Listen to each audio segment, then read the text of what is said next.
tao ay sinasabing may iba't ibang state or level of consciousness. Ang pagiging gising ay isang state of consciousness, ang pagiging tulog, ang pananaginip. Kung meron common states of consciousness, meron rin syempreng altered states. Ngayong gabi, kukwento ng ating guest ang kanyang experience sa isang altered state of consciousness at kung sino at ano ang mga nakita niya doon. Enjoy!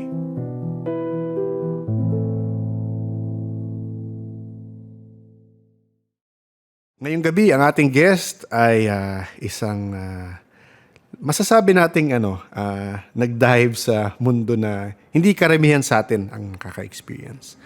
And yun nga, explain niya later kung ano yung mga na-experience niya. Pero ayun, good evening, D. Salamat sa pagtanggap ng invitation. Good evening, Nick. Ayan. Thank you for inviting me. Ayun, ako rin interested, very interested sa mga nasabi. So meron tayong kaibigang tatawagin nating seeker. Yun na lang kasi naging guest siya before. And sabi niya, Nick, meron akong friend. Matagal na yata kayo magkakilala rin ni Seeker. Sabi niya, meron siyang experiences na baka interested ako na marinig. Sabi ko, oo, kasi nung in-explain niya nga yung experiences mo, sabi ko, very, very interested. Sige, actually, di okay lang ba simulan natin dun sa DMT experience mo? Paanong nag-start? Ano yung anong reason kung bakit nag-attempt kang pumasok sa mag-try ng DMT? Yeah. So actually, precursor lang prior the experience. So I've been also practicing being a seeker as well. Yes. At a very probably started during my college days. While everyone interested in other things, I've been researching about mystic, theosophy, Kabbalah. Yun yung mga naging interest ko by then. And then I've been questioning a lot about religion and spirituality by that time. Kaya nung nag-college ako, I moved to the city. Okay. Dun sa area yung minuban ko, maraming practitioners. And so I've been attending a lot of discussions. Actually, iba-ibang groups eh. I've also been in a Buddhist temple, meditating, practicing meditation. At some point, trying to the Kundalini awakening. Okay. So, been practicing meditation for a while and experimenting about the altered consciousness. And so, marami akong na-experience, different experiences through meditation initially. And then, also, when I was very young, this happened very long time ago, I'm also, at some point, you can call a junkie. Yeah. Okay. Not the meth junkie, right? So, I smoke weed Okay. back then. So, hindi na sa akin bago yung mga hallucinogens. Yes. However, siguro a decade ago, meron akong mga naging artist friends. So, artist, alam mo mga artist talagang, given na Yes. mahilig sila sa to experiment, especially with psychedelics. Yes. And I'm not, I can say, marami kasing connotation na pag you tried something like a drug, right? That makes you an addict. Oo. Which in reality, hindi. Yes. I've researched about addiction.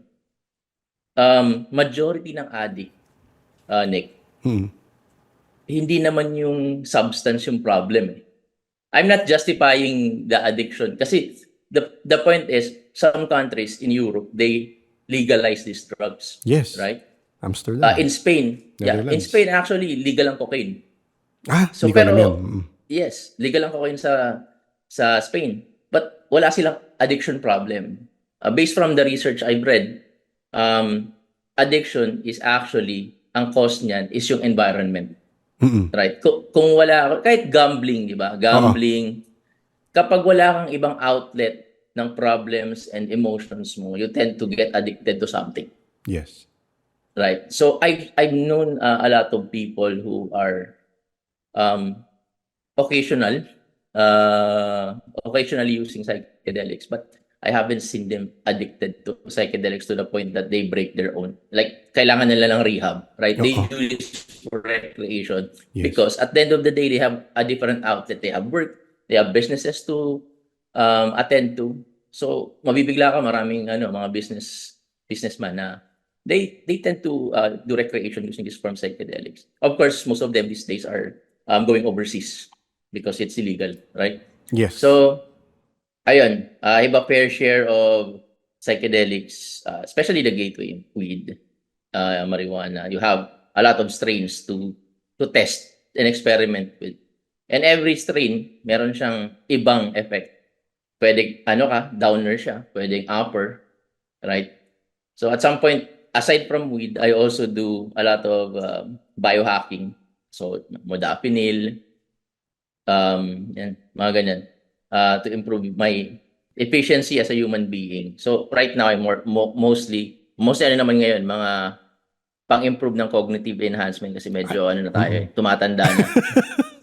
Nakakatulong ba yan sa games, sa laro nyo ni ni Seeker? Oo. Question, ano yung ginagamit mo ngayon for Mostly, biohacking? na lang. Mostly mga, yung mga, na lang, mga lion's mane, mga ganun. Lion's mane. Nagsiscroll ako kanina, nakita ko yan. Lion's mane and may kasama di ba? Usually may kasama si lion's mane, pero nakita ko. Marami siya eh. Okay. Marami kasing mushrooms na can be used as a cognitive enhancer. So, maraming. Okay. So going back to DMT, ito naman, though nag-research naman, hindi ko naman siya by that time kasi I'm very open to everything. Yes. So at some point, very long time ago, friend of mine, sabi niya, bro, meron kaming bago dito. Extract siya ng acacia. Okay. Yun lang sabi niya, extract siya ng acacia. And he called it DMT. Sabi ko, ano siya? So I wouldn't take anything that I'm not really aware, right? Yes. Ang sabi niya sa akin, if you know ayahuasca, this is the pure form of ayahuasca. Okay.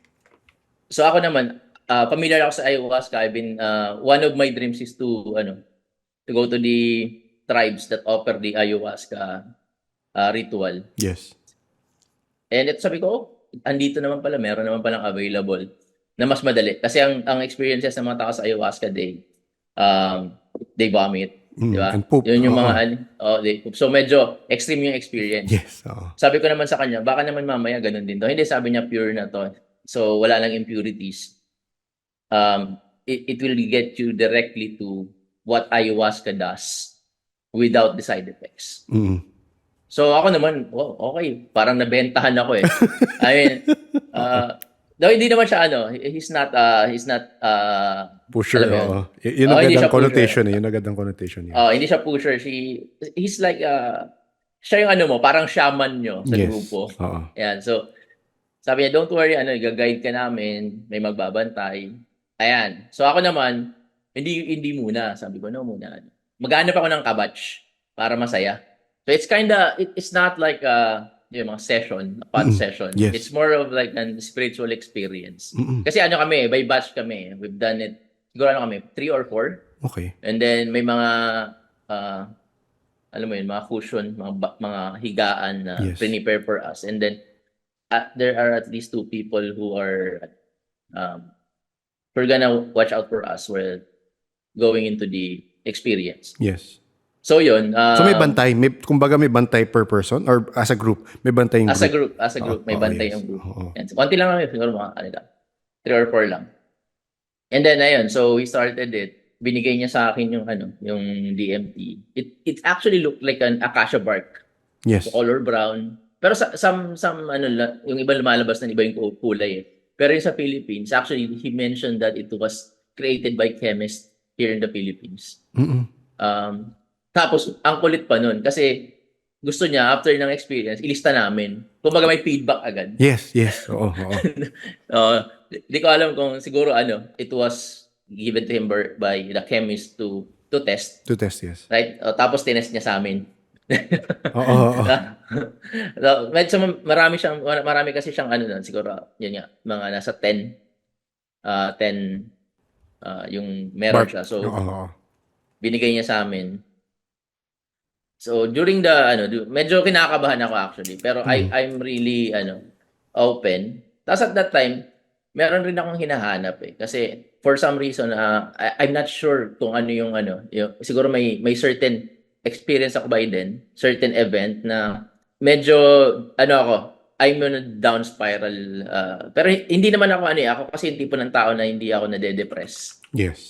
I always find things to do. Sa akin kasi ang way ko to manage this kind of emotions is to just work. Mm-mm. And I treat everything as a competition Mm-mm. against myself. Ayan. Mm-mm. So hindi talaga ako napupunta dun sa very depressed state. Nasasad ako pero by then naalala ko yung emotion ko, ako, sad ako. Okay. Parang pag gusto kong parang may hinahanap ako na hindi ko alam. Tapos for some reason, napadpad ako dun sa situation na yun. And sabi ko, baka ito yun. Ayan. So, we started the ritual, right? And we have our shaman guide. First, sindan mo siya eh. Very similar to how you smoke weed. Pero yung siya, yung direct, may pipe lang. May pipe siya. Maikli lang. Yung parang Sorry, may question sige. ako di. So, paano? From that bark, shave nyo? Paano nyo siya? Ano na siya, bark siya na, imagine mo, para siyang pieces of wood Mm-mm. na Okay. yung scrap wood, Yes, parang yes, ganun. yes. Ganun Oo, yung tsura niya. oo, oo. Pero, nag-sparkle siya. Okay. Parang medyo shiny. Talaga? Okay. Ah, Okay. may shiny na part eh. Para siyang alam mo yung tiger's eye? Medyo ganun yung Yes, kulay. yes. Oo, oo. Pero, yun yung pagkakaalala ko. Ewan ko, siguro Yes. correct me if I'm wrong sa mga Pero alam ko iba-iba kasi yung color nun depending on kung anong Wood. species ng acacia Yes, yes. siya galing. Oo. Oo. So, nag-start na yeah, kayo. Oo. May pipe. start kami. May pipe siyang binigay. And nung sabi niya, nung after niya sindihan, sabi niya, sige pop, laliman mo. Ilaliman ko. Pinap ko siya the way you normally pop weed. Mm-mm. And then sabi niya, wag mong bibitawan. Wag mong bibitawan. Hinold ko talaga yung breath ko as Yes. much as I could. Di ba sa weed naman, hold mo talaga yung Yes. breath mo. But this Oo. time, he mentioned na medyo hold mo pa para tumama. Tapos, after nung first pop, nakita niya parang wala pa. Sige, pop ka ulit. Tapos nung second pop, di ko alam parang hindi ko na nabitawan ko na siguro yung pipe. Oo. Tapos, bumulagta na ako Mm-mm. sa bed. Then, I try to narrate it as vivid as I can remember. Kasi medyo matagal na. Mm-mm. Pagdapa ko ng bed, ang pinakauna kong na-feel, natutunaw ako. Okay. Feeling ko nag-merge yung katawan ko sa bed, tapos nag-merge siya sa lupa. Tapos, at some point, I don't have an ego. Parang hindi ko nakilala yung sarili ko, but I know I exist. Yes. Tapos, biglang, boom, may liwanag na puti. Yung mga nasa movies. Mm-mm. Mm-mm. Ganon. Nakita ko yung liwanag na puti. As in, ko, shit, patay na ba ako? Kasi nakikita ko yung liwanag na puti. Turns out, so cut ko lang ng konti Yes. I researched about it. DMT is produced when you're near death.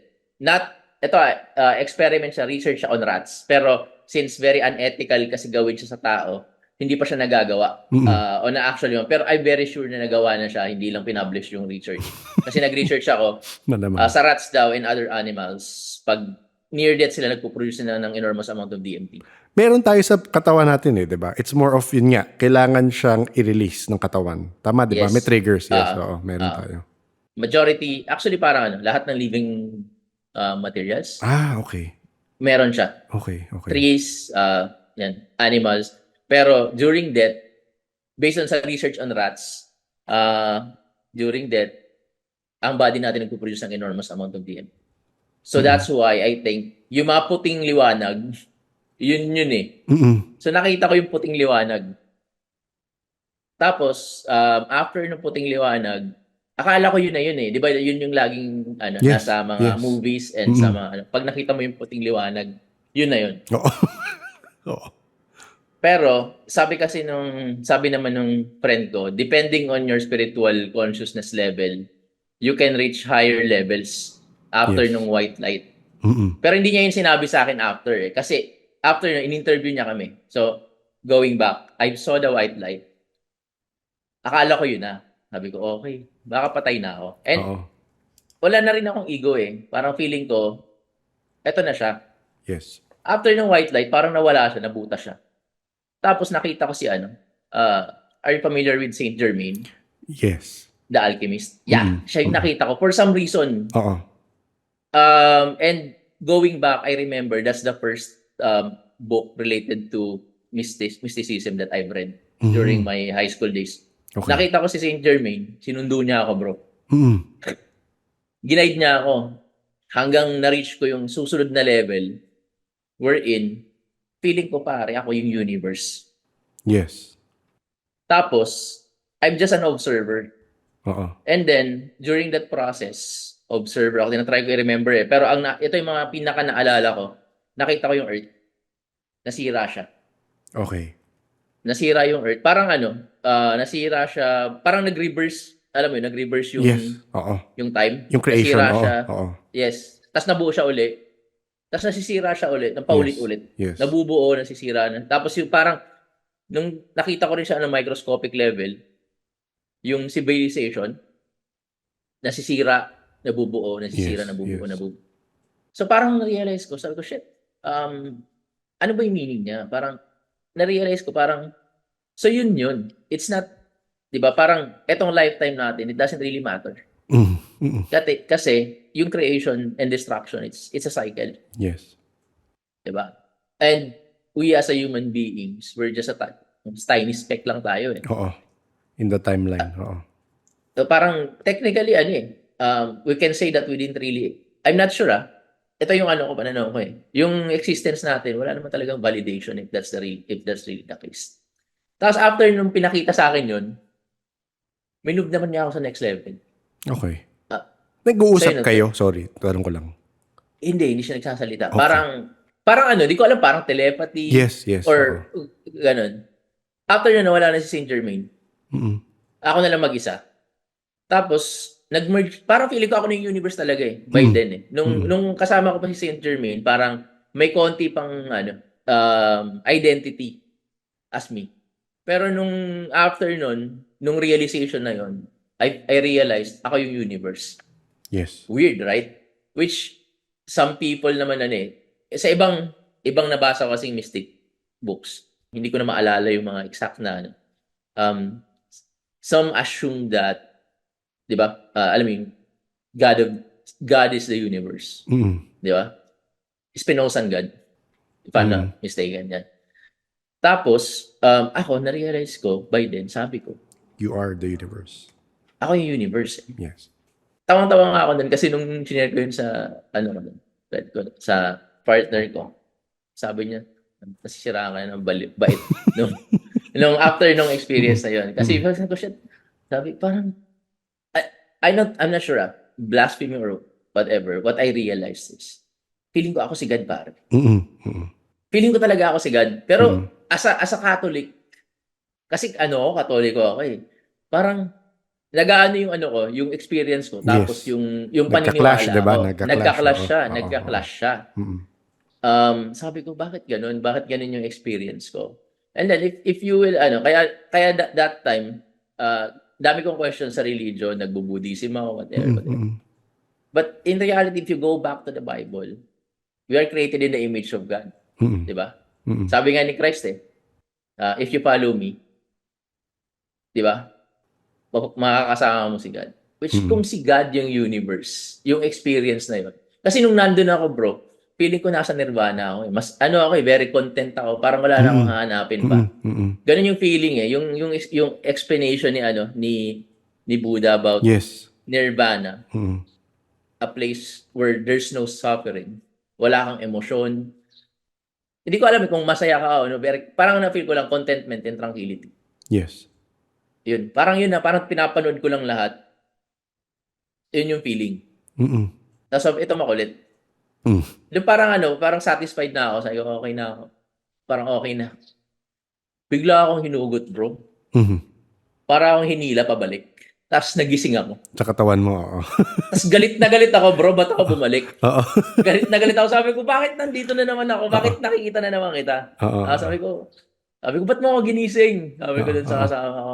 Sabi niya, hindi kita ginising, bro. Nagising ka. Ang bilis mo nga. Tingnan mo sila. Tulog pa sila. Yes. Ilang minutes ka daw? Ilang minutes ka under? 20 minutes out daw ako. Okay. Okay. Pero feeling ko, bro, ano yun? Yes. Oo. Eternity. Yes, Eternity siya. Oo. Para siyang ano, ang pinaka madaling explanation and similar, para kang ano, yung kay Doctor Strange, Yes. yung Oo. pag sinuntok ka, di ba, yung lumabas siya sa katawan niya, Yes. Oo. parang ganun yung feeling. Oo. Tapos biglang parang nag-zoom out. Diba? Nag-zoom Parang, out. yes, oo. Yes. May questions lang ako, sorry. So, yung sabi mo nga nung na-feel mo ikaw si Universe and na-perceive mo si Earth, nakita mo si Earth, yung sabi mo, yun nga, as a universe, may na-perceive ka bang ibang galaxies? Or para naka-center ka sa Milky Way natin? Or yung na-feel mo rin iba? Ano siya, as a whole, I mean, ano kasi, by then siguro, ang focus mo, parang ano, yung experience ang gusto niya sa akin ipakita is yung Earth as a example. Pero the whole thing is happening, sa lahat. Oo, ramdam mo lahat. Oo. Ramdam mo lahat. Oo. Ayun. Wala kang walang ibang nakipag-communicate sa'yo when you were in Wala. that state. Oo. Wala. Oo. Kasi feeling ko ako lahat eh. Yes, Ako talaga yes. lahat. Oo. Mm. Kasi, again, ikaw siguro ang pangatlong nakausap ko na nagkaroon, I mean, literal nakausap ko kasi usually nababasa ko lang naman tsaka napapakinggan. Ikaw yung pangatlong nakausap ko na naka-DMT. So, isa nakausap ko, Netherlands siya. Taga-Netherlands siya. Tapos, tuninong ko siya kung meron siya na-experience. Ano na-experience niya during DMT? Sabi niya nakailan siya, pero usually talagang wala siya na-experience na entity. Meron lang daw malaking mata. Yun lang daw na-experience na malaking mata. Tapos, ewan ko kung alam mo yun sa mga, mas sa US-based naman, yung mga DMT elves. Diba sila, ganun yung kanilang experience. I mean, si Joe Rogan may ganun. Pero sa'yo, ilang beses kang experience nung nag-try sa DMT? Once lang. Once talaga. Which is, ano kasi, it predates sabi rin kasi sa mga, based na nabasa ko, the experience will vary on the level of spirituality that you have. Yes, totoo. By then kasi yun nga, nagpa-practice ako by then. And prior to that, I've experienced something through meditation na, ito naman ibang experience. I was okay. meditating by then.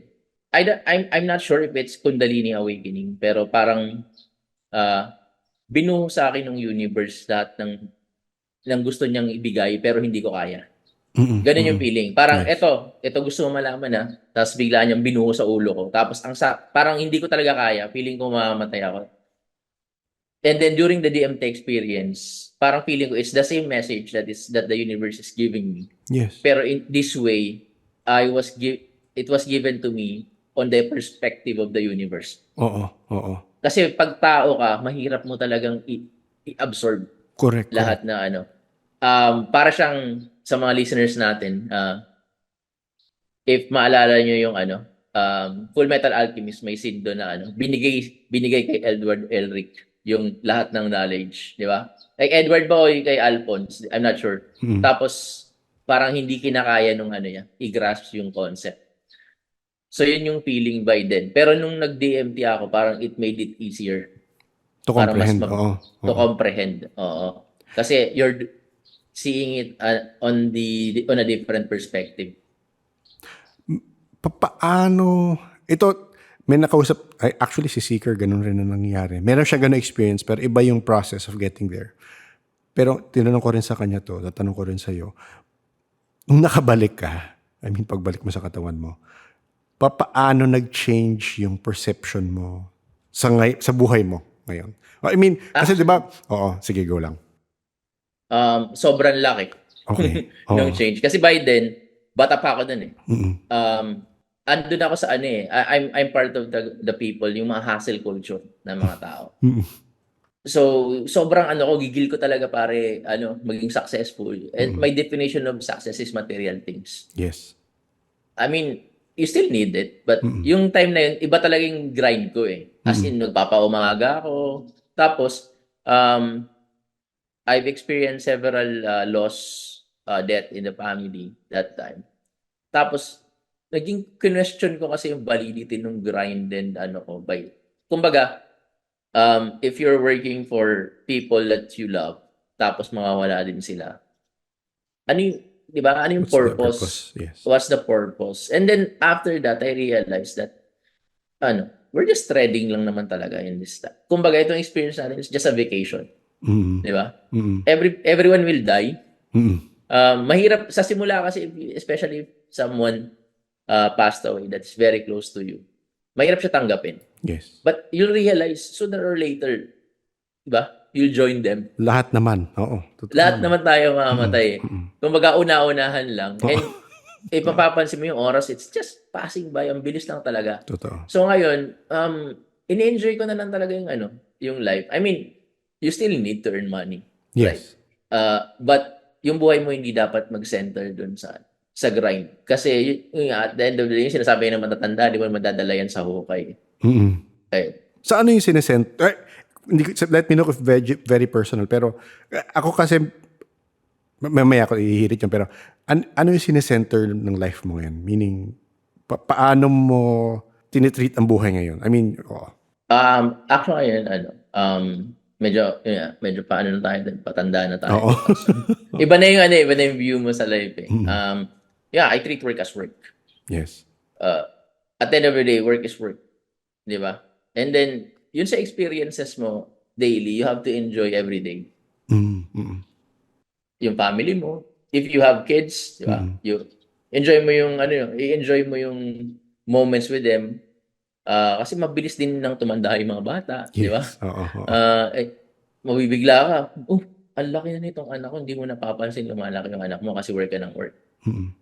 Tapos, enjoy mo lang yung life. Don't be very serious about it. I mean, be competitive in terms of, kumbaga, sa akin ang goal mo as a human being, hindi naman maging the best but to be the best version that you can.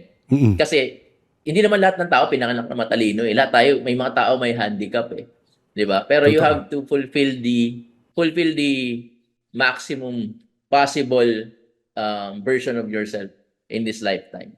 Kasi ako naman naniniwala ako may alternate universe na siguro sinyaman ko si Elon Musk. Oo. So hindi na ako nag-worry, as long as yun na-enjoy mo siya. Kasi kunyari, if you're like 50 for example, ilan ba average lifespan ng buhay ng tao? 68. You only have 18 years to live. Oo. So yun lang yung mga realizations sa isip. Hindi ko alam kung napanood mo yung TV show na Dark Matter sa Apple Hindi TV pa. siya. So, last year siya lumabas. Baka ma-appreciate mo. Kasi may concepts doon na medyo mabigat. Meaning, yung superposition, yung may quantum entanglement, pa siya. Pero yung parang kwento niya is, nag-exist ang parallel universes altogether. Billions. Yes. Oo. So, parang yung isang tao, nag-shift siya ng parallel universe para mahanap niya yung universe na nagkatuluyan sila ng first love niya. Parang ganun. Parang ganun lang kababaw yung... Pero anyway, malalim siya tapos maganda siya. Baka magustuhan mong panoorin. I mean, since... Narinig ko na ba yung the egg theory? Sorry? Egg theory. Dive theory? Egg. Egg. Hindi. Egg. Sige. Ayan. Yun naman, basically very similar siya. If you will perceive yung mundo sa egg theory. Saan siya? Parang siyang story na ang bottom line niya is every human being is a reincarnation of every other human being who has ever lived. If ihahalo mo kasi ihahalo mo yung parallel universe and you will, diba, time is actually non-existent. Yes. Kung reincarnation tayo ng bawat isa, at some point, we will meet each other as a different person. Diba? Kaya nga, yun nga, pag bumabalik ako ngayon with all this knowledge that I've learned throughout the years, babalikan ko yung Catholic faith mo. Catholic faith ko. It makes sense now. Diba? That you have to love your neighbor the way you love yourself. Yes. Diba? Kasi, minamahal mo sarili mo rin yun eh. Oo, kasi sarili Ikaw mo rin yun. Sarili Yes. mo yun. Yeah. Ikaw rin Ano yun. maraming yun nga, yung questions mo with your religion, marirealize mo, it's not really the religion that is a problem.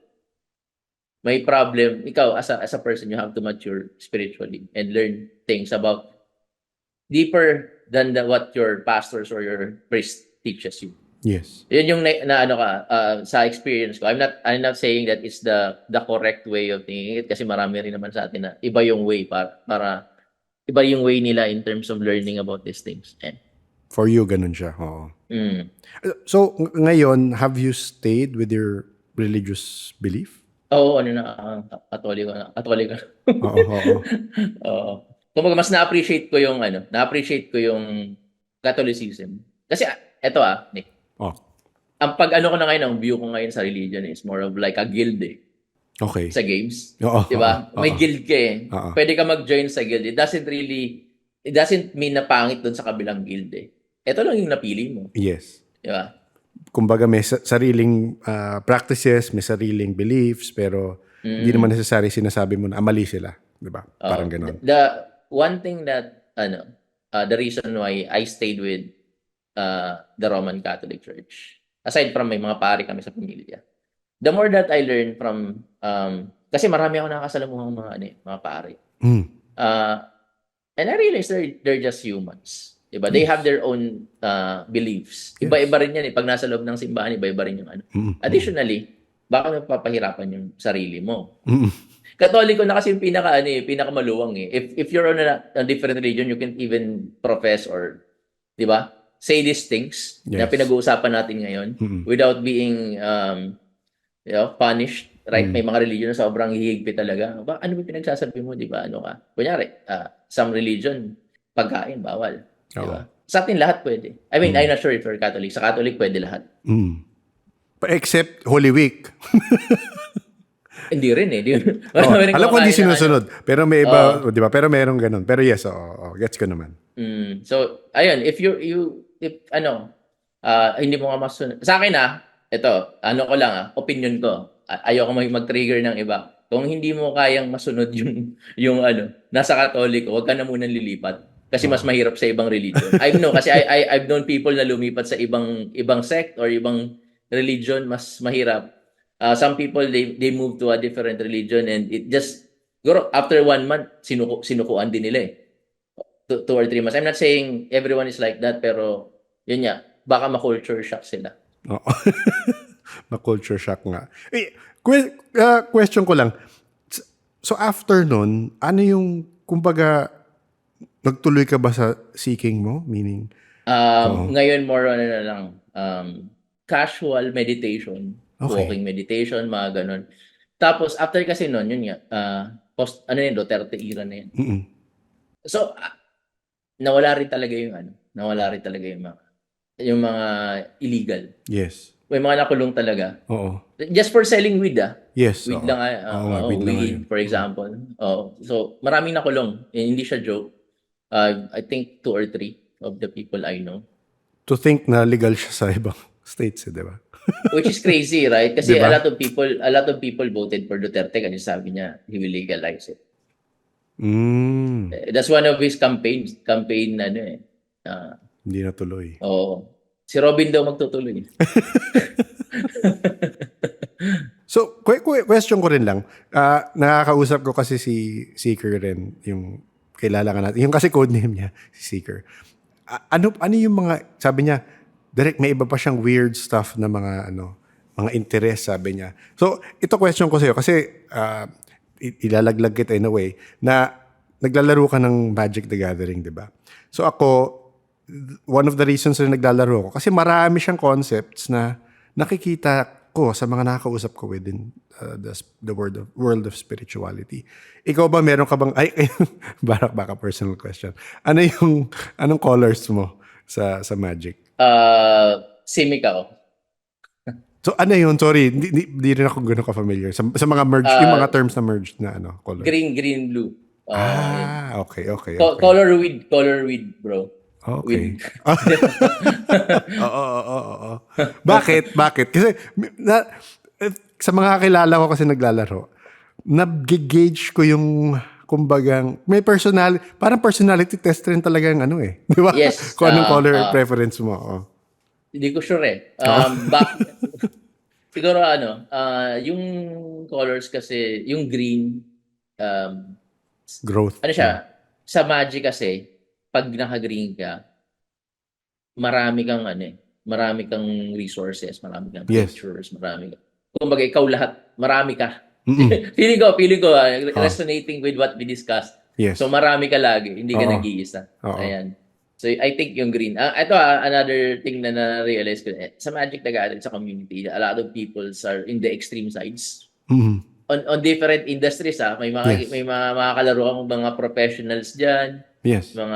may mga bata, pero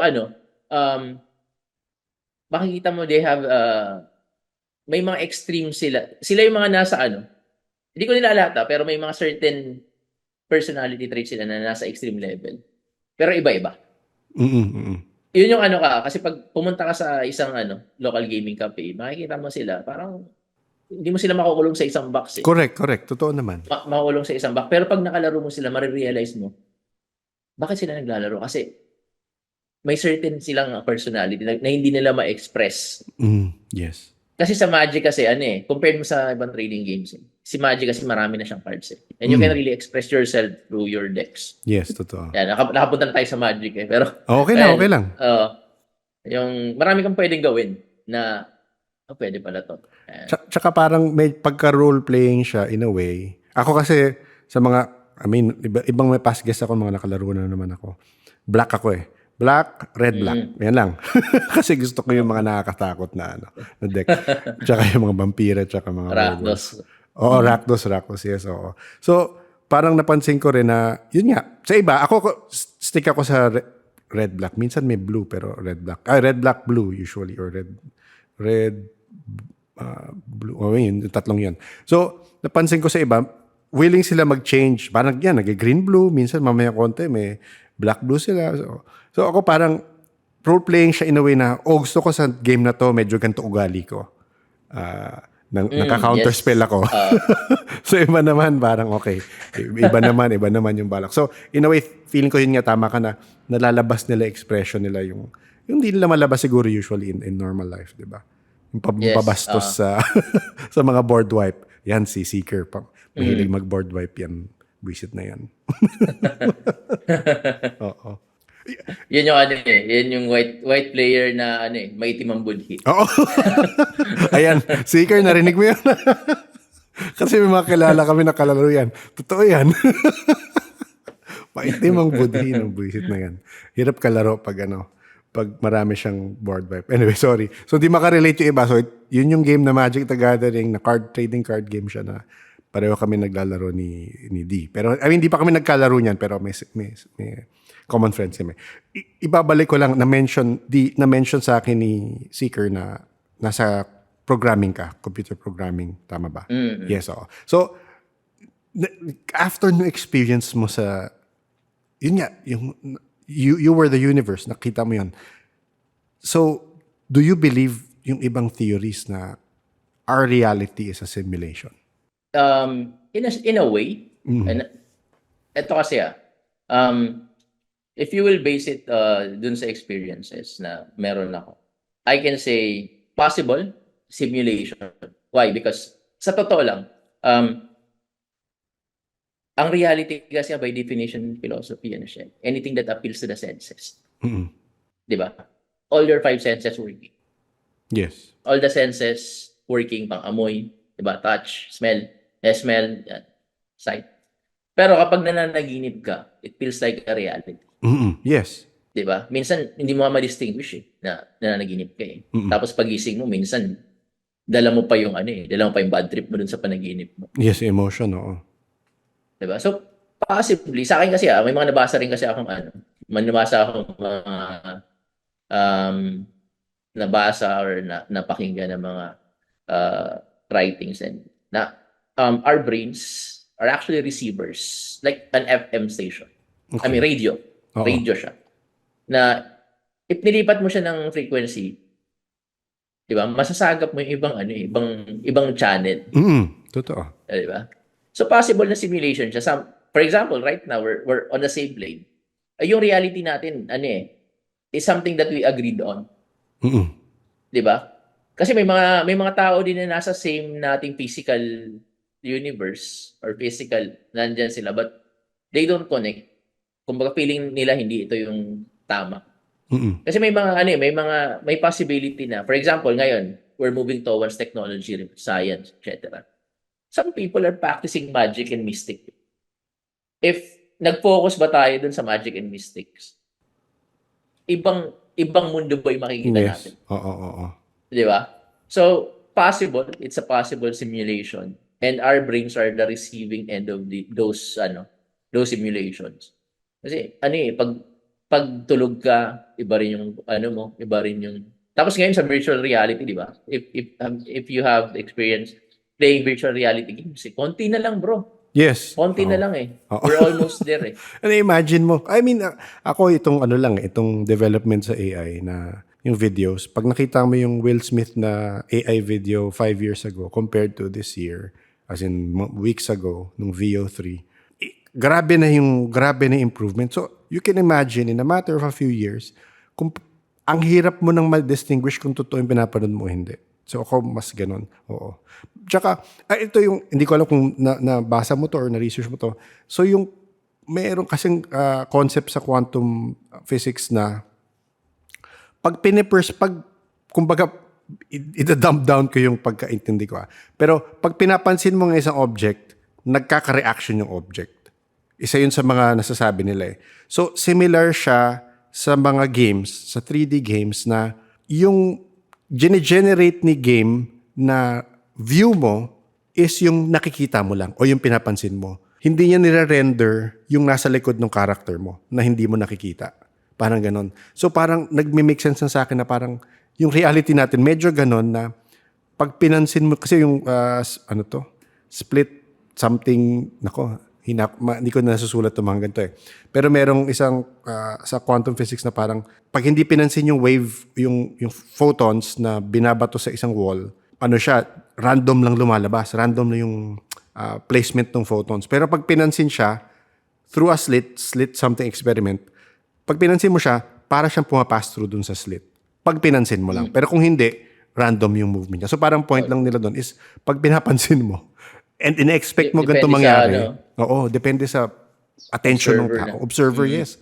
So, parang minsan doon ako napapaisip na, again, may background ka sa programming. So, parang, baka, yun yung point ko lang na minsan, kung ano yung pinaperceive mo, kung ano yung ina-expect mo mangyari, minsan nangyayari because of your perception or your desired result.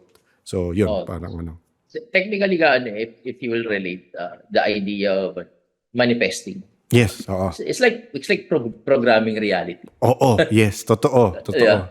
If yun nga, sa mga listeners siguro some of them have heard na i-manifest natin yung ganito, 'di ba? Manifest natin ganyan. And prayers, for example, it works. It's a form of manifesting, oo. Yeah, it's a form of collective manifestation. If you pray for something, 'di ba? Grupo kayo, nagpe-pray kayo. Something will manifest out of it. So, yun nga. Kaya nga dapat daw pag nagpe-pray ka, for example, let's pray for na matigil na yung digma. Dapat daw nagpe-pray tayo. Let's pray for peace. Kasi baka daw ma-misinterpret ng universe na yung request natin parang parang program siya na in-input mo na kunya war, di ba? Yun yung na nababasa niyang request eh. So dapat daw doon tayo sa positive side every time we pray. Kasi yun yan, nagma-manifest siya.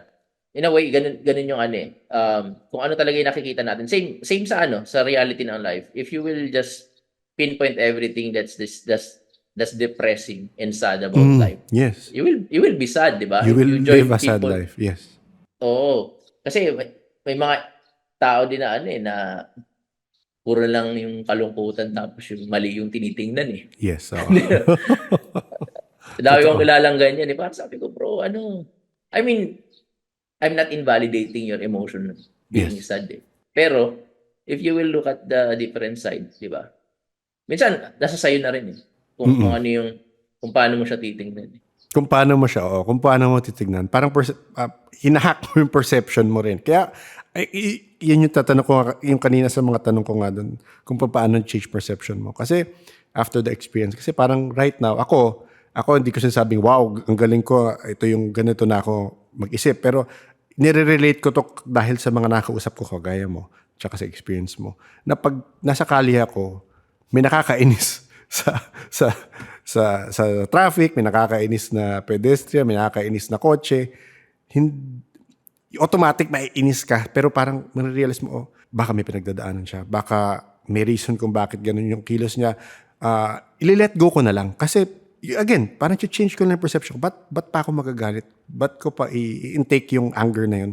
Kung pwede namang okay, move on. In a way, mag-i-improve din yung empathy mo. Like before. Kasi nawala ako sa Manila for a very long time. And nag-move back ako din last year. Tapos na-experience ko na naman yung yung mga binabasa yung windshield. Oo. Dati bad trip ako sa mga yun eh. Oo. Pag binabasa yung windshield. Yes. Babasahin. Tapos pag di mo binigyan, iiwan nilang may bula-bula. Oo.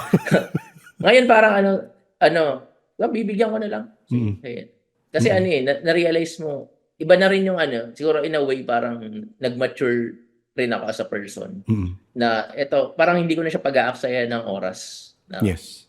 Kasi, yun nga, maikli lang yung buhay eh. Para I mean, it doesn't mean na hindi ako nababad trip kasi from time to time nababad trip din pa rin naman talaga ako. Pero, mas mas feeling ko less na compared dati. Tsaka may conscious effort ka for yourself na okay, hindi na ako magsistay dito sa inis na to, 'di ba? Parang ganun. Dati pag nasagihan yung sasakyan ko, parang kunyari, 'di ba? Nabundol ka ng one time back then nabundol ako ng tricycle eh. Bad trip ako. Oo. Tapos nung recently pag nabundol ako ng motor. Oo. Tapos na-realize ko mauubos ng oras ko kaka-bad trip sa kanya, tapos wala rin siyang pambayad. Sige na.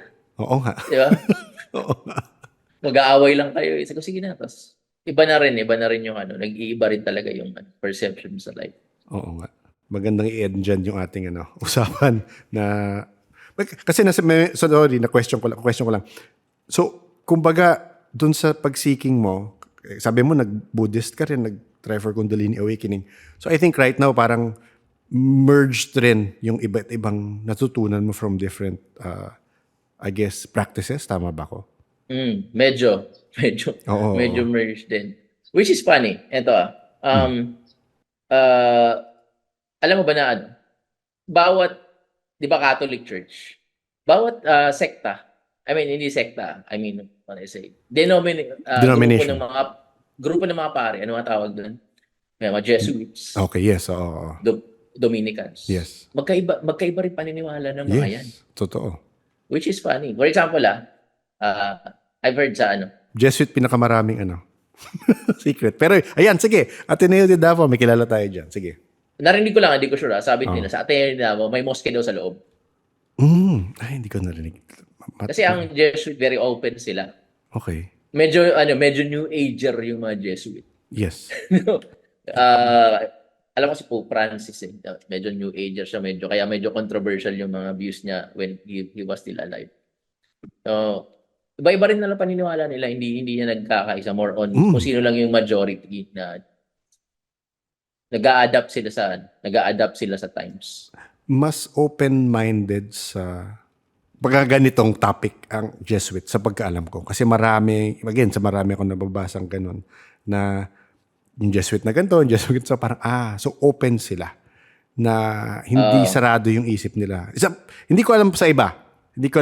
Mabibigla ka, I'm not saying it's a good thing. Medyo hati ako kasi if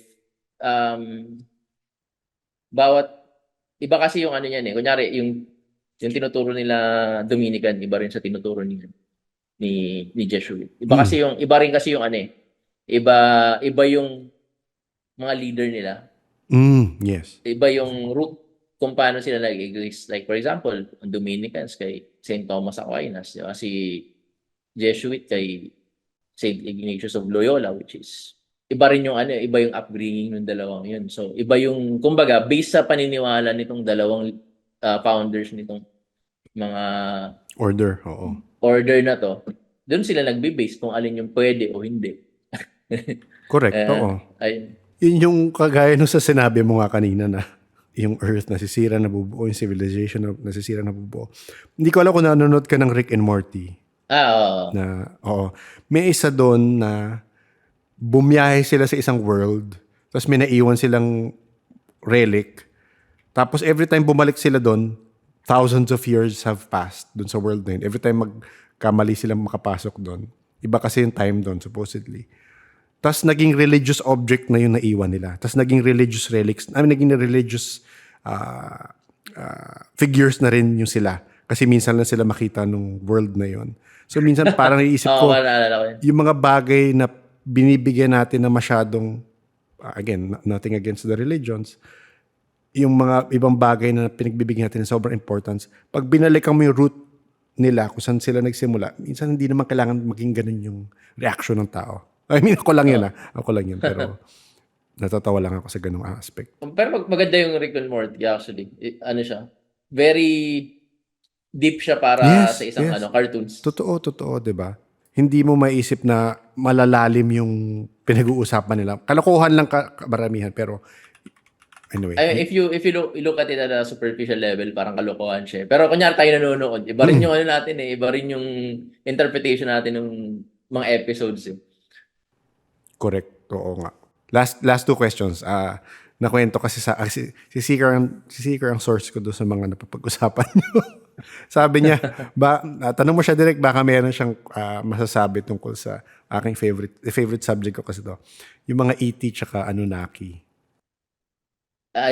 Pinag-uusapan namin yan few days ago kasi may one time nag-usap kami about it. Yan nga, may mga, di ba, may mga Anunnaki or whatever na mga conspiracy theories na yun nga, we've come from an alien civilization. Yes. Which is not I believe na there is maniniwala akong may isang God. Right? I'm not sure who that is. I mean, I believe kumbaga on a Catholic perspective that si God the Father yun. Di ba? Possibly if the Anunnakis, like for example, are alien species, if they come to Earth, created us, our creator, whoever created them would also be our God. Di ba? Yes. Kung reality nagawa tayo ng kasi imposible naman na walang gumawa sa kanila eh. Oo. Di ba? At the end of the day, kung may gumawa sa atin, may gumawa dun sa gumawa natin, hahanapin mo kung sino yung gumawa ng lahat. Oo. So, I believe na may possibility, but I also believe na there is one source. Yes. One source. And we based are from the source. experience, And yes. based from experience. And ako, in a way, I have similar beliefs doon sa'yo na, kagaya nung sinabi mo nga na yung naging ikaw universe, kasi I believe that na all of us are from one source. And we are source. We are source. And so, from time to time, you can tap, di ba? Natatap mo talaga yung source. Minsan talaga may bigla ka. But, ito, experience to. Some people, they will have the same idea, but they're on two different locations. Exactly the same idea. Yes. Oo. Yeah. May collective source ng information, supposedly nga, di ba?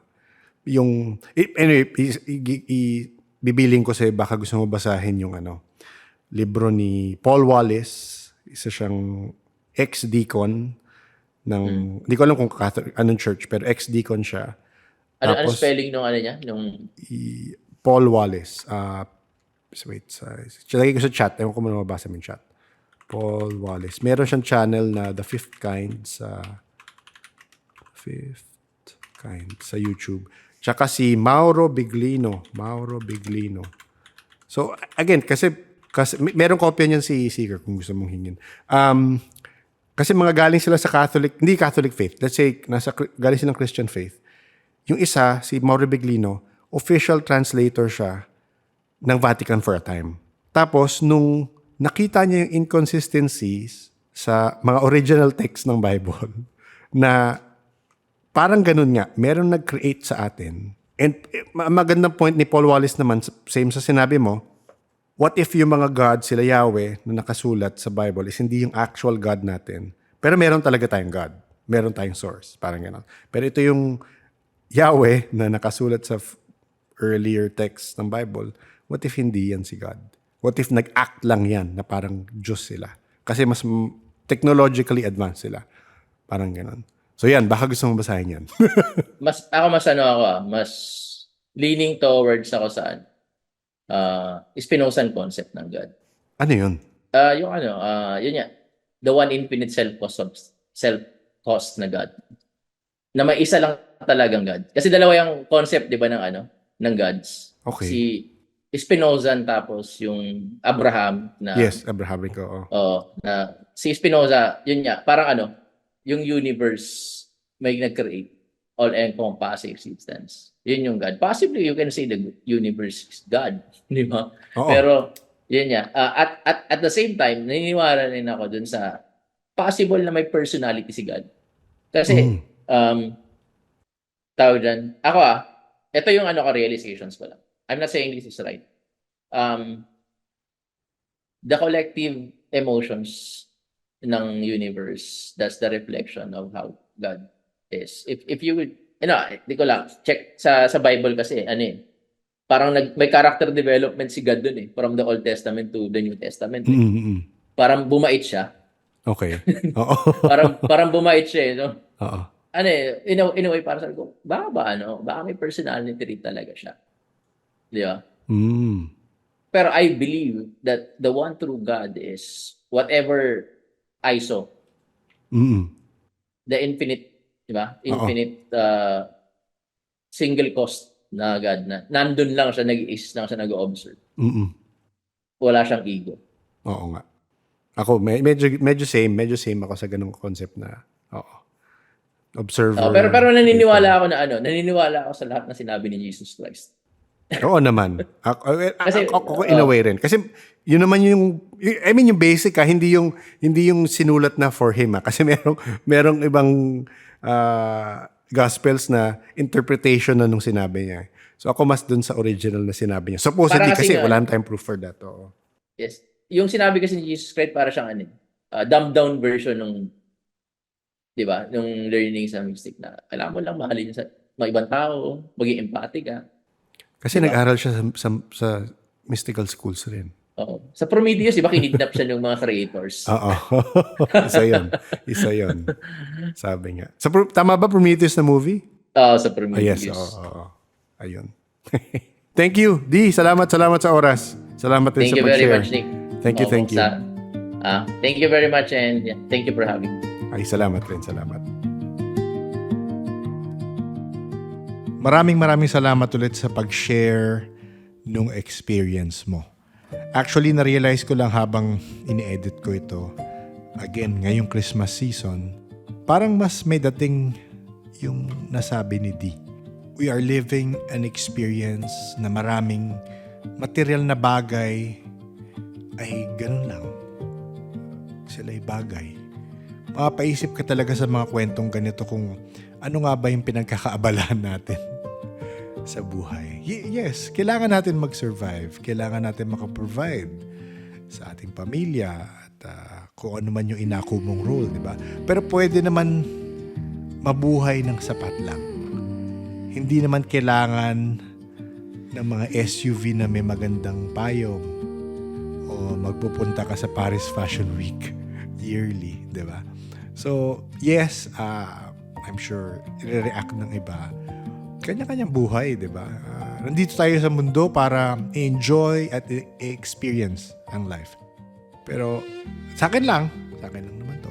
Huwag tayo magpadala sa possible control system na nandyan para mahiwalay tayo sa true nature natin or sa spirituality natin or sa connection natin to source. Again, sabi ko nga, syempre, to each their own. Buhay nyo yan, bahala kayo. Thank you rin pala kay Seeker na nag-refer kay D. Si Seeker ay isang past guest natin. Mahahanap nyo yung episode niya sa episode 194 na may parang ganyan rin siya experience actually pag napakinggan nyo. At uulitin ko yung sinabi ni D.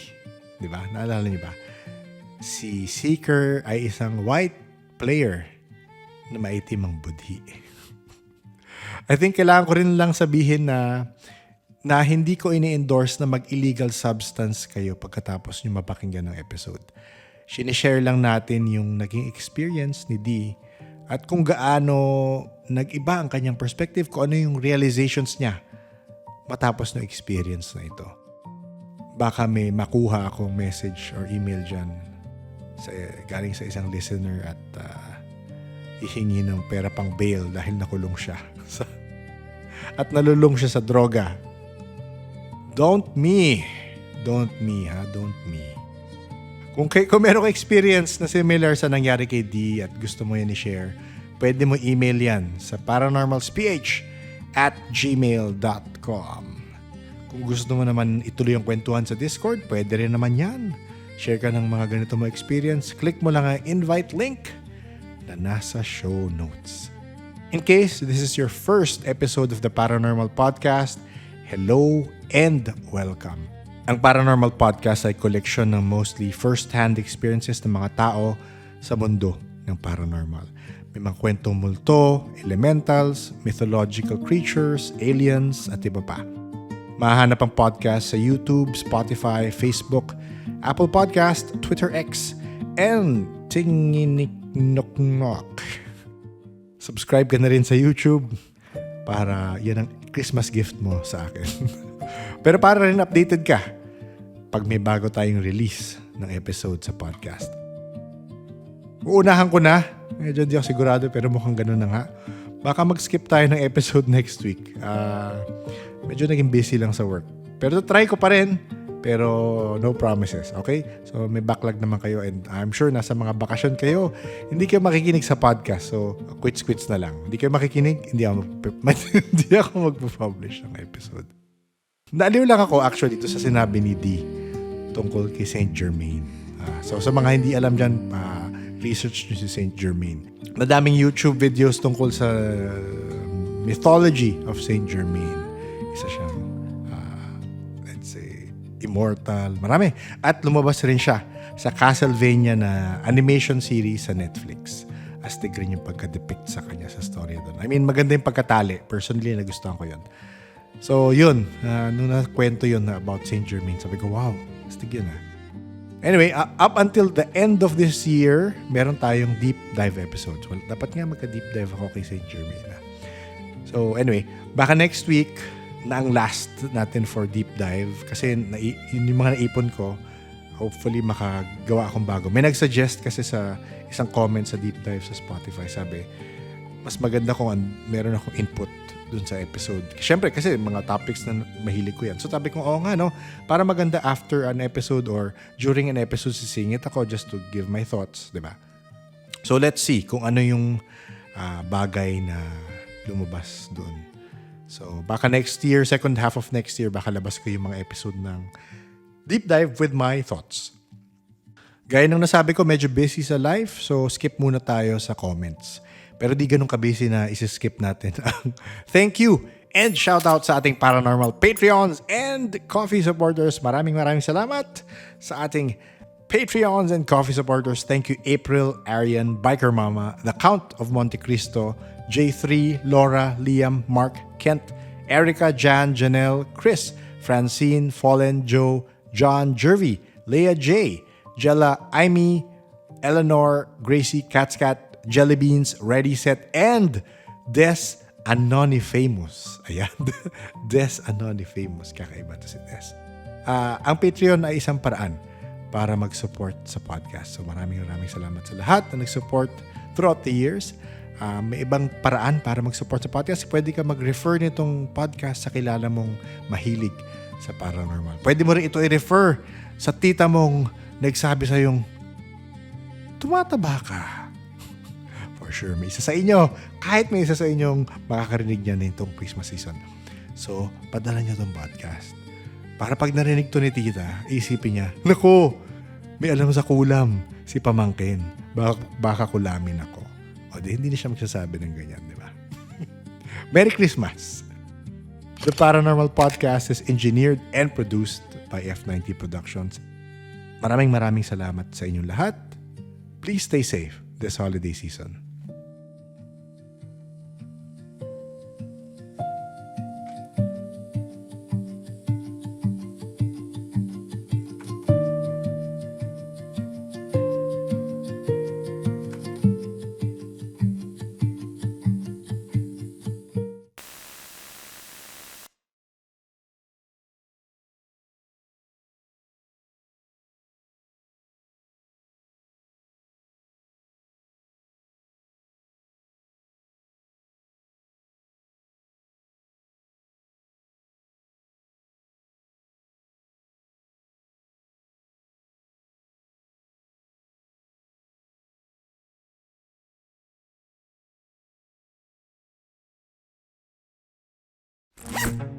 So bago ko pa ma-edit ang episode, may sangkatutak na akong nalagay na LL portion para sa episode na ito.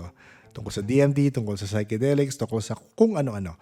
Pero na-realize ko parang isang episode na yung haba nun if i-discuss ko pa to. So mamimili na lang ako actually ng ilan and i-release ko yung ibang LL sa ibang episodes na lang. Pero about DMT, about it. And ayun, ang una ko share is yung isang FB reel na nakita ko na may isang neuroscientist na nag-take ng DMT and sabi, he became the universe. Ayun, yung link nung reel na yan nasa show notes. Panoorin niyo na lang, medyo may connect siya sa sinabi ni D. Di ba? Ang next naman natin na i-comment ko sa LL na to, si Doc, isang ating past guest. Hi Doc, baka nga nakalaro to ni D sa MTG, hindi ko sure ha. Pero anyway, sa isang GC namin ni Doc, sabi niya, may na-share siya. Ito mga November 14 niya na kwento to. Sabi niya, nagbabasa pala ako ng neurology book kanina and may na-form lang ako na theory. Ito based sa libro about terminal lucidity. Yung bang lumalakas bigla yung mga terminally ill right before they die. So what happens is when we are close to dying, all our inhibitory neurotransmitters disappear. Example is yung GABA or gamma-aminobutyric acid. Sana tama pagsabi ko. So gamma-aminobutyric acid. Hindi ko alam. Basta spelling is B-U-T-Y-R-I-C. So butyric acid na nasabihin ko. So what happens is, sabi ni Doc, balik tayo. So what happens is when we are close to dying, all our inhibitory neurotransmitters disappears. Example is yung GABA or again, gamma-aminobutyric acid. So open na lahat right before we die. Kaya natin nakikita yung dead relatives or na-activate yung ibang mga senses. And with this theory of mine, okay, theory ko to ha? Oo na Doc, sa'yo na yan. Okay, sabi niya, medicines that can inhibit GABA could possibly open our sensitivity in the right dosage. So GABA can be measured, o kumbaga, there is a science behind opening the third eye, so to speak. Again, pwede naman mag-deep dive pero dapat meron background sa molecular science, sabi ni Doc. Hindi ba internet science lang, Doc? Pwede na. Kaya ngayon, sabi niya, kaya nga yung mga pasyente na nakakakita tapos binigyan ng gamot, nawawala. Meaning, nawawala yung kanyang third eye sense. How sure are we na wala naman pala talaga siyang sakit? At totoo na nakakakita siya. Tapos nasasara lang ng gamot niya. So kung maaalala nyo, sa isa sa mga episode ni JP, earlier episodes, sinabi niya na, again, sinabi niya naman that he is going through depression and nung time na yun, may binigay sa kanyang SSRIs. So sabi niya, pag nag-take siya nun, nawawala yung sensitivity. So what if yun nga, binablock niya yung inhibitory neurotransmitters? Tama ba yung term ko? Mag-judge tayo niya ng mga doktor eh.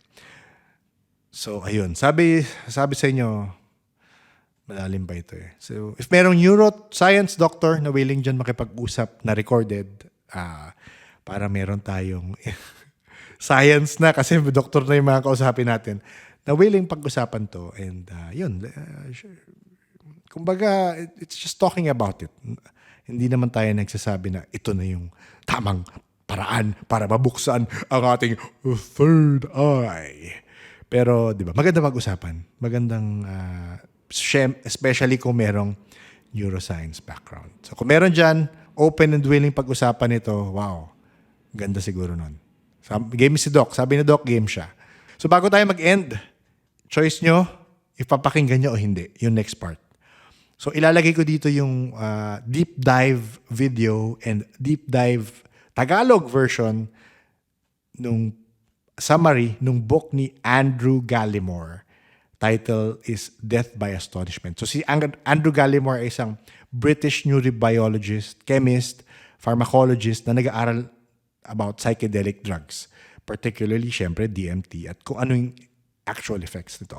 So, maririnig kung gusto nyo yung mga interview niya. Very interesting. Ako, super na-enjoy ako sa interviews niya. Mahanap yung interviews niya sa Danny Jones podcast. Mahanap yung interview niya kay Joe Rogan. Meron din siya. Andrew Gallimore. Yung name ng book is Death by Astonishment. So, yung maririnig nyo after this, at makikita, actually may video yun. So, sabi ko nga sa inyo, na-enjoy ako sa Notebook LM. Next is yung video about the book, Death by Astonishment. And after nun, merong Tagalog deep dive which is around a few minutes lang about the book and DMT. Kasi ang dami ko pa gusto sabihin tungkol sa DMT. Ayun, yun na muna. Mahaba naman yung episode because of that. Happy holidays sa inyong lahat. Magkita-kita tayo hopefully before New Year. Pero kung next year na, see you next year. So thank you everyone. Okay, so what if there was a single molecule, one that our own bodies actually produce, that could unlock a reality completely separate from our own? We're about to dive into one of the deepest mysteries known to science, based on the work of researchers like Andrew Gallimore, to try and understand a compound that honestly challenges everything we think we know about the world. And right away, this is the astonishing claim at the very heart of the DMT experience. We're not just talking about a subjective feeling or some vague hallucination. People consistently report that the beings they meet don't just act real, they literally insist on their own independent existence. The message is clear. This isn't a dream, it's a destination. So yeah, that's the big question we're tackling. Is it possible that this simple, naturally occurring molecule is more than just a drug? Could it be a tool, a switch that lets our consciousness perceive something that's already there, all the time? We're going to investigate this by exploring what DMT is, what the experience is really like, and what it might tell us about the nature of reality itself. Let's start with the most bewildering part of this whole story, the consistent, almost universal reports of people encountering intelligent, non-human beings. Now, what's just fascinating here is the sheer consistency of these encounters. It doesn't seem to matter what culture you're from or what time period you live in. From Terence McKenna's famous machine elves to the Yanomami shamans deep in the Amazon describing these tiny, glowing zapperi, it's like there's a recurring cast of characters that defies any kind of cultural programming. And just to be clear, we're not talking about fuzzy blobs or fleeting images here. People describe these beings as ferociously intelligent. They often perform actions, show off complex objects, or communicate telepathically in a way that seems to be a message, sometimes even a technological or mathematical one. It is a structured, interactive experience. So, what is the key that unlocks this so-called hyperspace? Well, let's look at the molecule itself. Dimethyltryptamine, or DMT. Okay, so the crucial point is that this incredibly potent compound isn't some exotic thing cooked up in a lab. As the ethnobotanist Dennis McKenna once said, nature is absolutely drenched in DMT. It's in thousands of plants, and get this, it's even manufactured inside of us. Which raises this incredible question. Why is the key to these utterly alien worlds a part of our own biology? And this is a great breakdown of the two main ways people experience DMT. You can inhale it, which is famously described as being shot out of a cannon into another dimension. It's intense and it's over in minutes. Or there's the ayahuasca brew. That's where you combine a DMT plant with another plant that basically stops your gut from destroying the molecule. It's a much slower, longer journey. A rocket ship versus a slow boat, but both are said to arrive at the same impossible place.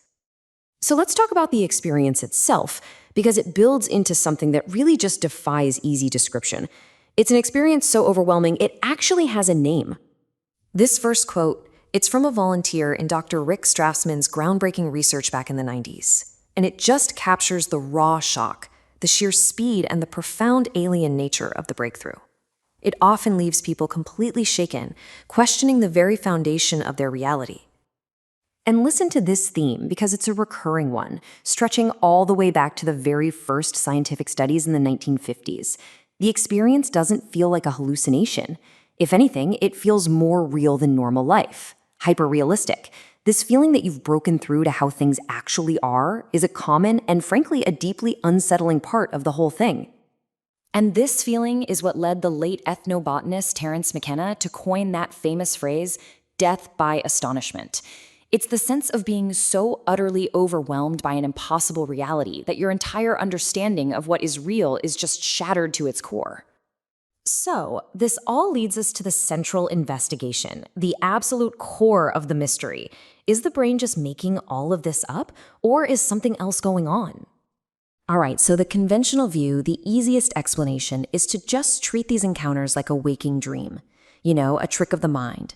The brain's reality-generating engine just kind of glitches out, and it starts creating these complex but ultimately meaningless images. Yeah, but here's the thing. When you actually compare the DMT state to other states like dreams or psychosis, the differences are just stark. I mean, look at the content. Dreams pull from our memories, our daily lives. The DMT world is radically alien. Or coherence. Dreams are often fragmented, they don't make sense.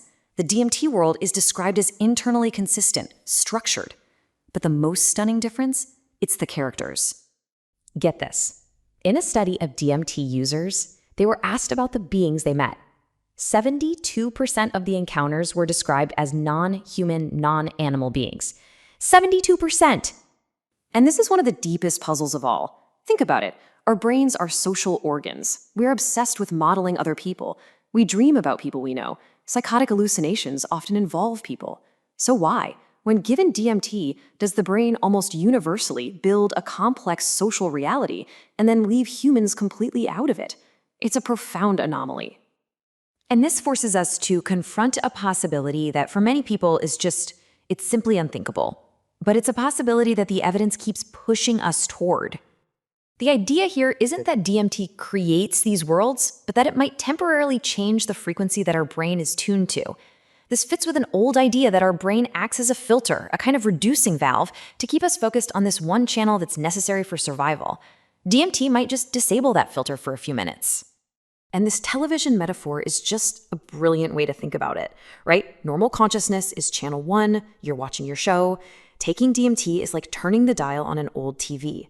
The signal breaks down into all that noise and those geometric patterns.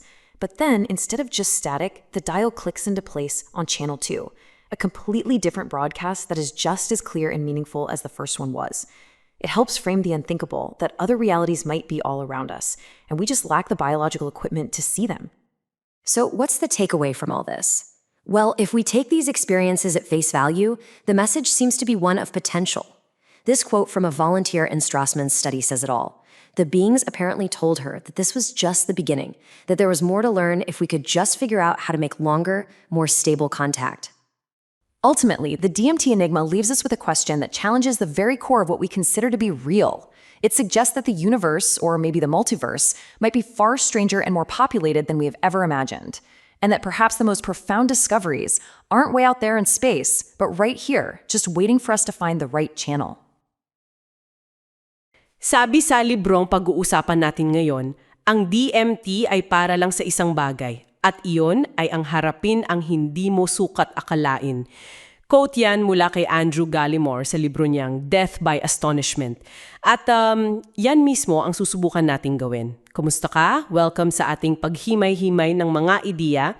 Para sa iyo ngayon, sinuri namin itong libro ni Gallimore. At ang misyon natin, kumbaga, ay subukang unawain ang isang napakatapang na argumento na ang isang simpleng molekula, ang DMT, ay hindi lang basta droga. Sinasabi ng libro na ito raw ay isang uri ng teknolohiya, isang susi. Isang susi para makipag-ugnayan sa isang alien na katalinuhan. At hindi lang basta alien na galing sa, alam mo na, ibang planeta. Ang tinutukoy dito ay posibleng galing pa sa ibang dimensyon, ibang universo. Grabe ah. Kaya ang gagawin natin ay titingnan natin yung ebidensya na inilatag ng libro. Mula sa libu-libong taong kasaysayan nito sa Amazon, hanggang sa mga resulta ng mga modernong clinical trials. Ito yung mga datos na, kumbaga, nagtulak sa may akda na isulong ang ideyang to. Kaya ang tanong sa'yo, handa ka na bang buksan ang isip mo sa mga bagay na parang imposible? Okay, sige. Simulan natin sa pinaka-core idea ng libro, na simple lang pakinggan pero sobrang wild, no? Meron daw isang iwalay at matalinong realidad. Isang alien intelligence na nakatago lang sa paningin natin. Tama. At ang pinakamabisang paraan daw para makapasok doon ay sa pamamagitan ng DMT. At yang argumentong yan, direktang bumabangga sa isa sa mga pundasyon ng modernong aham. Oo. Yung ideya na ang ating kamalayan, yung ating consciousness, ay produkto lang ng mga chemical reactions sa loob ng utak natin. Brain chemistry lang basically. Brain chemistry lang. Pero sinasabi ng libro, paano kung hindi? Paano kung ang utak ay hindi ang gumagawa ng kamalayan, kundi isa lang siyang receiver, parang TV na sumasagap ng signal. At ang DMT, ayon sa libro, ay parang isang molecular technology na nag-a-adjust sa frequency.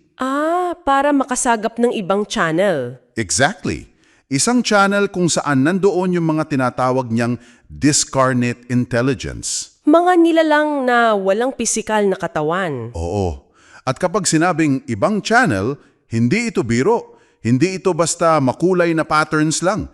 Ang inilalarawan nila ay pagpasok sa mga hyper-futuristic na syudad. Gawa sa ilaw at teknolohiya, no? At may mga nakatira daw. Mga alien na parang insekto. At syempre, yung pinakasikat sa lahat, Ang machine elves. ang mga machine elves. Mga nilalang na abalang-abala, sumasayaw, gumagawa ng mga imposibleng bagay. Dito umiikot yung buong misteryo. Pero teka, bago pa yung mga elves at laboratorio, ang kwento nito nagsimula sa gubat, di ba? Oo, libu-libong taon na. Dito pumapasok yung ayahuasca. Base sa mga source natin, noong 1852, isang botanist si Richard Spruce, nakasaksi siya ng seremonya ng tribong Tucano sa Amazon. Nakita niya silang umiinom ng isang mapait at nakakasuka na inumin. At halos isang siglo pagkatapos niyan, narinig naman to ng sikat na manunulat na si William S. Burroughs. Hinanap niya yon, tinawag niyang yaye, kasi naniniwala siya na yun yung susi para sa parang redemption niya. At telepathy, yun yung hinahanap niya. Oo, pero nung una niyang sinubukan, wala. Suka lang at hilo. Akala niya yun na yun. Hanggang sa nalaman niya yung sikreto mula sa mga shaman. Hindi lang pala yung baging ang nilalaga. Mayroon silang idinadagdag na ibang dahon. At dito na yung aha moment. Hindi lang para sa kanya, kundi para sa agam. Ito yung tinatawag na pharmacological synergy. Isang napakatalinong chemistry na natuklasan sa gitna ng gubat. Yung baging ng kaapi, mayroon siyang harmala alkaloids. Ang trabaho nito ay maging isang monoamine oxidase inhibitor o MAOI. Sa simpleng salita, pinipigilan nito ang isang enzyme sa tiyan natin. Yung enzyme na sumisira sa DMT. Eksakto, ang trabaho ng enzyme na yan ay sirain ng DMT bago pa man ito makarating sa utak. So, parang itong kaapi vine, yung security guard na nagsasabi sa enzyme, teka muna, wag mo munang galawin yan. Okay, gets. So, yun yung guard. Nasaan yung DMT? Nasa sekretong dahon, nakalaunan natuklas bilang Psychotria viridis. Yun mismo ang may DMT. Kung iinumin mo lang yung dahon na yan, walang talab, kakainin lang ng enzymes mo. Pero dahil sa synergy na yon, nakakalusot ang DMT. Ito ay isang sinaunang teknolohiya. Grabe no, isipin mo yon. Libo-libong taon nilang alam yung chemistry na yan. Walang high-tech na lab. At hindi lang pala sa ayahuasca yan, may yopo at epe na rin. Yung mga pulbos na sinisinghot ng mga tribo. Tulad ng Yanomami. Oo, parehong prinsipyo. At ang layunin nila, makipag-usap sa mga hekura. Spirits of the Forest. Na madalas nilang ilarawan bilang maliliit na tao, little people. At dito na papasok yung pinaka-fascinating na part. Kung paano yung karanasang yan, tumawid mula sa gubat ng Amazon papunta sa isang sterile na laboratorio sa Europe. 1956, sa Budapest, isang biochemist, si Dr. Steven Sara, siya yung unang nag-synthesize at nag-inject ng puro DMT sa sarili niya. Wow! Anong nangyari sa kanya? Bigla siyang napasok sa isang mundo ng sobrang matingkad na kulay, mga kakaibang disenyo, sunod-sunod na eksena. Hindi niya makontrol. Tapos sinubukan niya sa iba? Oo. At nung ginawa na niya to sa mga voluntaryo para sa isang pag-aaral, doon na lumabas yung mga nakakagulat na pagkakatulad. Sabi ng isang voluntaryo, parang napuno daw ng mga espiritu yung kwarto. May isa namang nakakita ng 2 tahimik na Diyos na naliliwanagan ng araw. Okay. At may isang pasyente pa na naglarawan ng mga kakatuwang nilalang, parang mga duwende o kung ano. Teka. Pamilyar yan. Yan yung little people ng Amazon. Eksakto. Pero ngayon, nasa isang psychiatric hospital sa Hungary. Yun na nga. At itong mga naunang obserbasyon na to, yung nagbigay daan para sa pinakakomprehensibong pag-aaral sa DMT na ginawa ni Dr. Rick Strassman sa New Mexico noong early 1990s. Ito yung unang legal na human research sa psychedelics sa US sa loob ng mahigit 20 taon.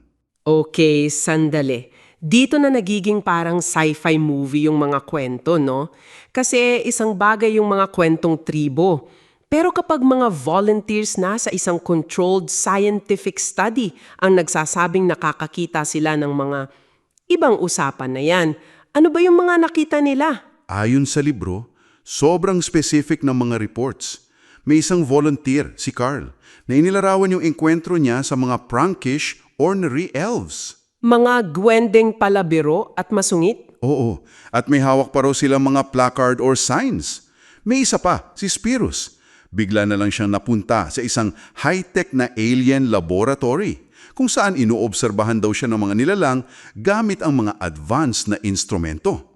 Isang alien laboratory? Wow! At parang pamilyar yung elves. Sila ba yung tinatawag na machine elves? Sila nga. At ang pinaka-interesting, ayon kay Strassman, ay yung consistency. Paulit-ulit yung mga tema sa reports ng volunteers niya kahit hindi naman sila magkakakilala. Laging may elves, jesters, insectoids, reptilians. Iba't ibang uri ng aliens. At isa pang kapansin-pansin, bihira kung meron man na makakita sila ng kapwa-tao doon sa DMT space na yon. Laging other, laging alien. Okay, gets ko yung argumento ng libro. Pero para maging fair, ano yung sinasabi ng mainstream science? Hindi ba mas madaling sabihin na yan ay mga archetypes lang? Yung universal symbols ni Carl Jung? Yan mismo yung standard explanation. Pero ayon sa libro, hindi raw nito sinasagot lahat ng tanong. Una, yung archetypes ni Jung, Wise Old Man, The Great Mother, human-centric yan. Pero yung mga nilalang sa DMT ay sobrang alien, sobrang technological. Hindi sila akma doon. Ah, okay. Pangalawa, kung produkto lang to ng brain wiring, bakit ganito ka-coherent at ka-structured yung mga experience? Sabi nga ng isang volunteer ni Strassland, si Sarah, hindi niya raw inaasahan na makakakita siya ng alien life forms. At tinawag niya mismo ito isang teknolohiya. Para sa kanya, hindi ito basta panaginip. It felt more real than real. More real than real. So may elves at aliens. Pero ang pinaka-weird para sa akin sa lahat ng nabasa ko ay itong konsepto ng lockout. Paano yun? Bigla ka na lang, bawal pumasok. Exactly. At yan ang isa sa mga pinakamalakas na argumento ng libro laban sa teoryang hallucination lang to. May mga ulat mula sa mga regular na gumagamit na pagkatapos ng maraming beses, bigla na lang isang araw, wala ng epekto ang DMT. Zero. Hindi sila makalusot. Teka, kung totoo yung lockout na yan, hindi ba sinasalungat nun yung ideya na internal hallucination lang to? Kasi kung galing lang sa isip mo, bakit mo pipigilan ang sarili mo? Parang may external agency, may sariling kalooban sa kabilang panig. Yun mismo yung punto ng libro. Kung produkto lang to ng isip mo, bakit mo ilalaka out ang sarili mo? Yung lockout ay nagpapahiwatig ng isang other. Isang katalinuhan na may sariling desisyon. Hindi rin daw ito tolerance na parang sa ibang droga.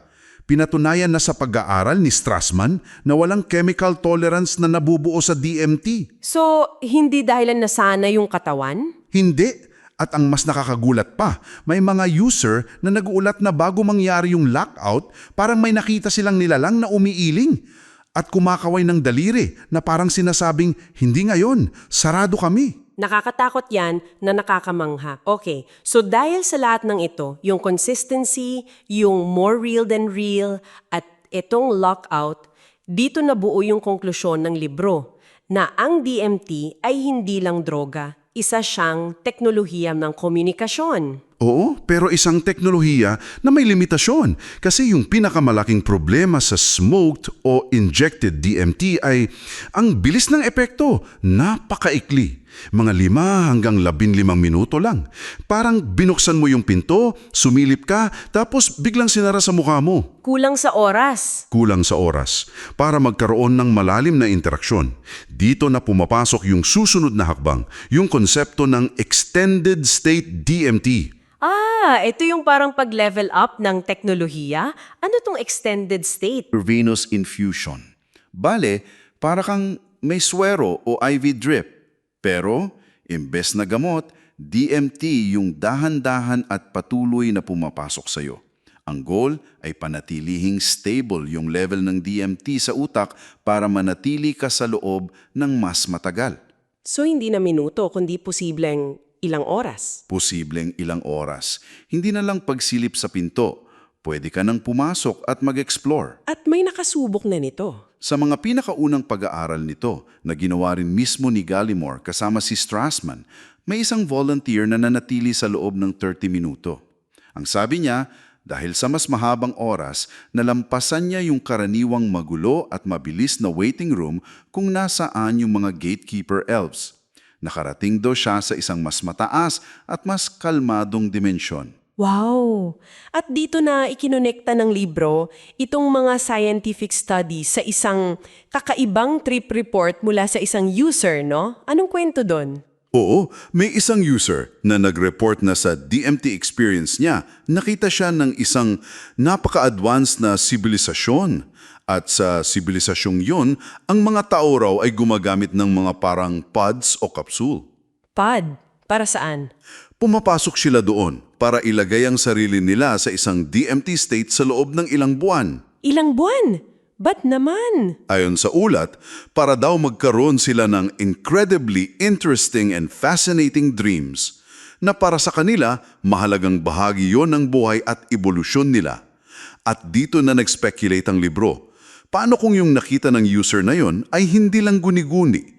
Paano kung yon ay isang sulyap sa posibleng hinaharap ng ebolusyon ng sangkatawahan? Grabe? Mula sa baging sa Amazon hanggang sa mga pods sa isang futuristic na sibilisasyon, ang layo na ng narating natin. So, ano yung ibig sabihin ng lahat ng to? Kung pagtatagni-tagniin natin, ano yung pinaka-takeaway? Para sa akin, yung pinaka-takeaway ay yung konsistensya. Mula sa mga shaman sa Amazon na nagsasabing nakikipag-usap sila sa little people, Tama? hanggang sa mga volunteer sa US na naglalarawan ng elves at aliens, may isang sinulid na nag-uugnay sa lahat. Isang molekula na tila paulit-ulit na nagbubukas ng pinto sa parehong lugar na tinitirahan ng mga hindi maipaliwanag na nilalang. At yung tanong ng libro, hallucination lang ba to o ebidensya ng isang bagay na mas malaki? So bilang pangwakas na kaisipan, para sa iyo na nakikinig, iniiwan tayo ng libro sa isang napakalaking tanong. Paano kung ang pinakamalaking pagtuklas sa kasaysayan ay hindi matatagpuan sa pamamagitan ng mga teleskopyo? Paano kung hindi natin kailangang maghanap ng alien life sa ibang planeta? Paano kung nandito na sila? Hindi sa pisikal na mundo kundi sa isang dimensyon na nakapatong lang sa realidad natin. Everywhere and nowhere, ika nga. At paano kung meron na tayong susi? Isang simpleng molekula na nagagawa rin mismo ng katawan natin. Isang susi na nagbubukas ng pinto papunta sa mundo nila. Kung totoo yan, ano ang implikasyon nun sa konsepto natin ng realidad at ng lugar natin sa universo? Iniiwan ka ng libro sa hamon na yon. Ang posibilidad na ang realidad ay hindi lang mas kakaiba kaysa sa ating inaakala, kundi posibleng mas kakaiba kaysa sa kaya nating akalain.